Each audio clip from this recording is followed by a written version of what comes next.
देश भर में लगातार किसान आंदोलन कर रहे हैं। वहीं तीनों कानूनों के विरोध में लगातार किसानों का आंदोलन जारी है। और जिस तरह से बीजेपी ने कहा था कि तिरंगा यात्रा निकालेंगे, उसको लेकर संयुक्त मोर्चे ने भी आह्वान किया है कि इस तिरंगा यात्रा का हम विरोध नहीं करेंगे, क्योंकि जिस तरह से आंदोलन जारी है हरियाणा प्रदेश में, लगातार बीजेपी और जेजेपी के नेताओं का जो कार्यक्रम उसका विरोध यहाँ पर जारी है, उसको लेकर किसान नेता हमारे साथ, उनसे बातचीत करेंगे। क्या नाम है जी आपका? मैं डॉक्टर राजेश दहिया हूँ, स्पोक्स पर्सन हूँ भारतीय किसान यूनियन का राष्ट्रीय प्रवक्ता। आज हमें आपके माध्यम से ये अपनी जनता को ये संदेश देने की ज़रूरत पड़ी है कि ये जो बीजेपी पार्टी है ये किसानों को बदनाम करने के लिए अलग अलग हथकंडे यूज़ कर रही है। 26 नवंबर से हम दिल्ली रामलीला ग्राउंड में जाने के आए थे, लेकिन इन्होंने हमें बॉर्डर पर रोक दिया और आगे बैरिकेड लगा दिए और हमें वहीं बैठने के मजबूर होना पड़ा। उसके बाद से आज तक बीजेपी का या जेजेपी जो भी हैं वो अलग अलग कार्यक्रम रच के और किसानों के साथ भिड़ने की कोशिश करते हैं कि किसानों को उकसाया जाए और ये उपद्रव करें और फिर इनको बदनाम किया जाए। किसान एक शांति प्रिय प्राणी हैं जो देश के हित में सोचते हैं। और आज जो तिरंगा यात्रा का आह्वान इन्होंने किया बीजेपी ने, इसमें हमने हमारे सभी नेताओं ने स्पष्ट कर दिया कि तिरंगा हमारी भारत की शान है और उस शान के हम प्रति कुछ नहीं करेंगे, उसके लिए हम सहयोग देंगे। लेकिन तिरंगा यात्रा जो निकाल के इन्होंने बीजेपी वालों ने ये दिखाया है कि ये अपने मतलब देश के लिए कुछ भी कर सकते हैं, अपनी पार्टी के लिए देश हो, झंडा हो और या कुछ भी हो, उसको भी आगे हथियार बना के हमें बदनाम करने की कोशिश की जाती है। आज संपूर्ण किसान जाति या जो जितने भी हमारे साथी हैं सबको हम कहते हैं कि जितने भी ये जो कार्यक्रम है बीजेपी आज के दिन तिरंगा यात्रा में जिसमें तिरंगा है उसका सम्मान किया जाए। उसके प्रति कोई भी हम उपद्रव नहीं करना चाहेंगे, ना कोई आंदोलन करना चाहेंगे, ना हम इसके बारे में कोई टिप्पणी देना चाहेंगे। हम तिरंगा यात्रा के सहयोग करते हैं क्योंकि वो भारत की शान है और भारत की शान के लिए हम तन मन धन से निछावर करने के लिए तैयार रहते हैं। धन्यवाद। जिस तरह से लगातार हरियाणा प्रदेश में बीजेपी और जेजेपी का विरोध हो रहा है और आंदोलन भी जारी है, केंद्रीय मंत्री भी कह रहे हैं कि ये कानून वापस नहीं लेंगे, संशोधन को तैयार है। देखो, हम डिबेट में बोलते हैं कई बार तो ये कहते हैं कानून में कुछ गलत नहीं है। अगर कानून में कुछ गलत नहीं है तो 12 संशोधन किए जो कि मान लिया उन्होंने। कानून पूर्ण रूप से गलत है।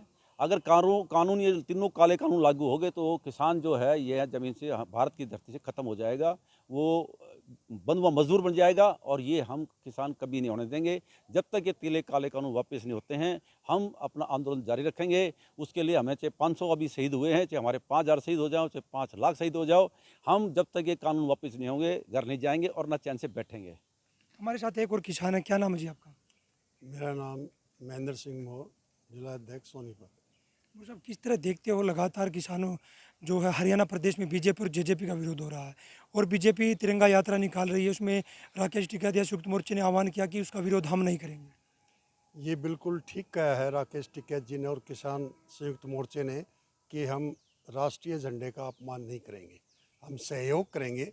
लेकिन साथ में ये है कि बीजेपी पार्टी एक ऐसी पार्टी है जो किसानों के विरोध में तरह तरह के षड्यंत्र रचकर कभी कोई यात्रा, कभी किसी का नाम यात्रा, कभी किसी का नाम यात्रा ऐसे निकाल रही है, जो ये गलत है। लेकिन तिरंगे का झंडा किसान मोर्चा नहीं करेगा, हम उसको सहयोग देंगे।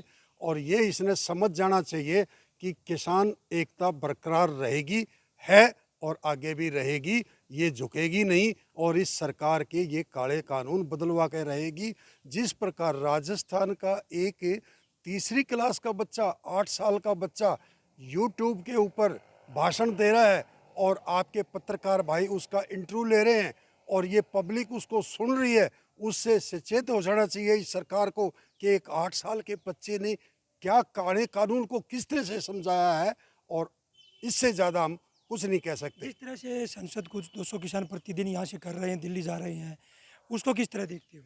उसको हम इस तरीके से देखते हैं कि इस संसद को ये समझा रहे हैं कि बार बार ये अपने बयान को ना बदले और ठीक अपने जो बयान देते हैं उसके ऊपर जो है निर्धारित रहें और किसानों की बात माने।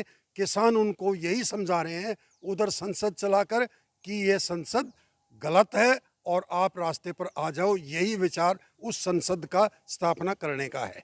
जिस तरह से 5 सितंबर को एक बड़ी महापंचायत है, ये बड़ी रैली यूपी में होने जा रही है, उसको लेकर किस तरह की तैयारियां यहाँ पर किसान कर रहे हैं? सारे हमारे जो किसान हैं संयुक्त मोर्चे के आह्वान पर एक ये बना दिया प्रोग्राम कि इस सरकार को जहाँ जहाँ से तरीके से घेरा जाए, हम किसानों के लिए घेरने की कोशिश करेंगे। और जो 5 तारीख की महापंचायत हमारी की जा रही है, उसके लिए यही रूपरेखा तैयार की जाएगी कि अगले बार जो है 2022 में जो यूपी का जो चुनाव होने जा रहा है, जिसमें योगी जी और मोदी जी सोच रहे हैं कि हम इस देश को लूट लेंगे, तो उसके प्रति हम अपना आह्वान करेंगे और नई रूपरेखा तैयार करेंगे, जिससे हमारी रणनीति जो होगी कि सरकार को वहाँ से उखाड़ के फेंकने की कोशिश करेगी। देखिए, किसानों का साफ कहना है कि जिस तरह से बीजेपी तिरंगा यात्रा निकाल रही है, तिरंगा यात्रा का हम अपमान नहीं करेंगे, तिरंगा यात्रा का हम सहयोग करेंगे, क्योंकि तिरंगा देश की शान है। और वही कह रहे हैं, जहां पर बीजेपी और जेजेपी के नेता जिस तरह से अपने अलग अलग कार्यक्रम रखते हैं, कहीं ना कहीं वो षड्यंत्र कर रहे हैं और किसानों को बदनाम करने का काम यहाँ पर कर रहे हैं। वहीं किसान नेता कहते हैं कि जब तक तीनों कानून वापस नहीं होंगे, किसानों का संघर्ष लगातार जारी रहेगा। सोनीपत से पवन राठी, पंजाब तक।